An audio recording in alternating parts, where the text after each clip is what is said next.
जय श्रीमन नारायण दोस्तों, जय माँ शेरावाली। नवरात्र के दौरान कन्या पूजन में 9 कन्याओं का पूजन अति उत्तम माना जाता है। हालांकि नवरात्र के हर दिन एक कन्या की पूजा करके नवमी तक 9 कन्या पूजन का फल आप प्राप्त कर सकते हैं, या फिर आप बताई गई तिथि को सभी कन्याओं का पूजन एक साथ कर सकते हैं। कन्याओं की जो संख्या है वो विषम यानी कि 1, 5, 7 और 9 संख्या होनी चाहिए।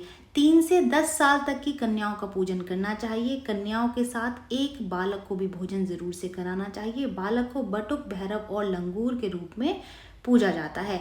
देवी की सेवा के लिए भगवान शिव ने हर शक्तिपीठ के साथ एक एक भैरव को जरूर रखा हुआ है, इसलिए देवी के साथ इनकी पूजा भी जरूर से करनी चाहिए। तभी अगर किसी शक्तिपीठ में माँ के दर्शन के बाद में आप भैरव के दर्शन नहीं करते हैं तो माँ के दर्शन अधूरे माने जाते हैं। कन्या पूजन या तो अष्टमी या तो नवमी को ही करना चाहिए। सप्तमी को कन्या पूजन करने का विधान नहीं होता है। हालांकि इस दिन आप कन्या की पूजन कर सकते हैं, लेकिन अष्टमी और नवमी को भी आपको कन्या पूजन करना ही होगा। नवरात्रि के बाद में अष्टमी या फिर नवमी के दिन कन्या पूजन का ही ज़्यादा महत्व होता है। वहीं कई लोग अष्टमी या फिर नवमी की बजाय नवरात्रि के बीच में ही किसी भी दिन कन्या पूजन कर देते हैं, जबकि ऐसा नहीं करना चाहिए। कन्या पूजन हमेशा ही नवरात्रि समाप्त होने के बाद में अष्टमी या फिर नवमी तिथि के दिन ही करना चाहिए। नवरात्रि के बीच में ही कन्या पूजन कर देने से नवरात्रि पूजन और व्रत का पूर्ण फल नहीं मिल पाता। नवरात्रि के बीच में ही कन्या पूजन कर देना का जो मतलब है वो यही बनता है कि आपने नवरात्रि समाप्त होने से पहले ही माता की विदाई कर दी है। इसलिए कन्या पूजन हमेशा ही अष्टमी या फिर नवमी के दिन ही आपको करना चाहिए। कन्या पूजन के लिए 2-3 साल से लेकर के 10 वर्ष की उम्र की कन्याओं को श्रद्धा पूर्वक आपको आमंत्रित करना चाहिए। कन्याओं का घर में प्रवेश करते ही उन्हें बैठने के लिए उचित आसन प्रदान करें। इसके बाद में दूध, गंगा जल या फिर साफ जल से भरे थाल में उनके पैरों को धोएं। अब कन्याओं के माथे पर कुमकुम लगा फिर उन्हें उनकी इच्छा अनुसार भोजन कराएं। कन्याओं को भोजन कराने के बाद में उन्हें दक्षिणा या फिर उपहार भी जरूर से दें और इसके बाद में उनके पैर छू करके आशीर्वाद ले लें।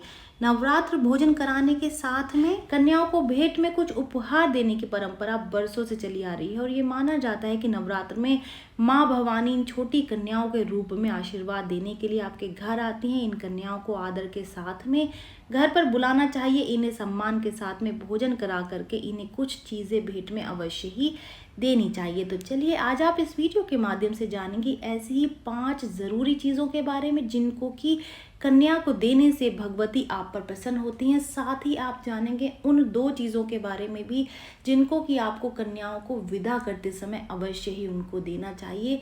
इसके साथ साथ आपको ये भी जानने के लिए मिलेगा कि जब आप कन्याओं को भोजन करा रहे हैं तो कौन सी 3 चीज़ें जो कि आपको उनको भोजन में नहीं खिलानी चाहिए। नवरात्र का कन्या भोज कराने में कन्याओं को कम से कम एक मौसमी फल आपको ज़रूर से देना चाहिए। माना जाता है कि नवरात्र में कन्याओं को फल देने से आपको और आपके अच्छे कर्मों का जो फल है वो कई गुना आपको वापस होकर के प्राप्त होता है। और फलों में सबसे जो शुभ है वो केला और नारियल को माना जाता है। माना जाता है कि जो केला है वो विष्णु जी का प्रिय फल है और नारियल यानी कि श्रीफल माँ लक्ष्मी को बेहद ही प्रिय है। इन दोनों को ही दान करने से आपके घर की सुख समृद्धि में वृद्धि होगी।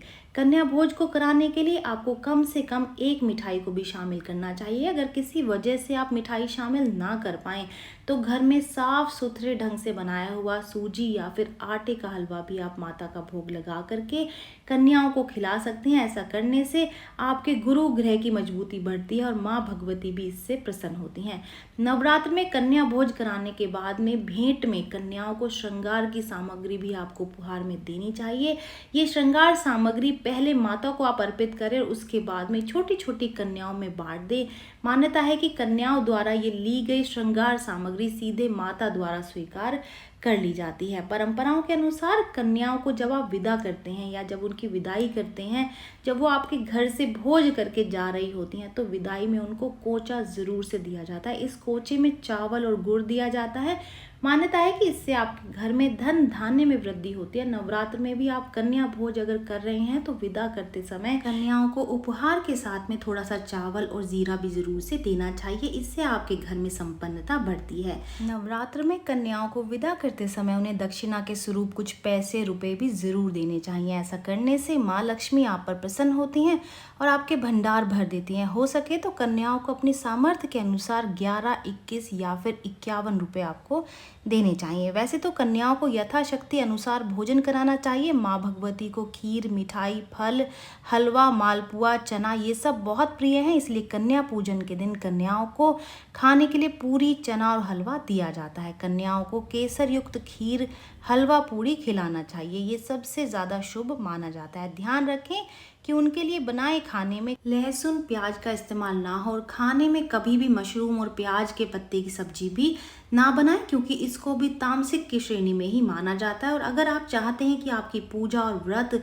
सफल हो जाए तो कन्याओं को बिना प्याज और लहसुन से बनी सब्जी का ही भोग लगाएं और उनको यही खाना आप खिलाएं। बिना लहसुन और प्याज से बनी आलू या कद्दू की सब्जी भोजन में खिलाने से कन्या भोज सफल और नवरात्र के व्रत का पूर्ण शुभ फल प्राप्त होता है। ये जानकारी यहीं तक ही। उम्मीद है दी गई जानकारी आपके काम आएगी और आप इसका लाभ उठाएंगे। जो लोग वीडियो देख रहे हैं वीडियो को लाइक कर दीजिए, चैनल को सब्सक्राइब कर दें, नोटिफिकेशन बेल को दबाना बिल्कुल भी ना भूलें, क्योंकि यहाँ पर इस तरीके की महत्वपूर्ण जानकारियाँ मिलती रहती हैं। तो चलिए मिलते हैं नई वीडियो में नई जानकारी के साथ।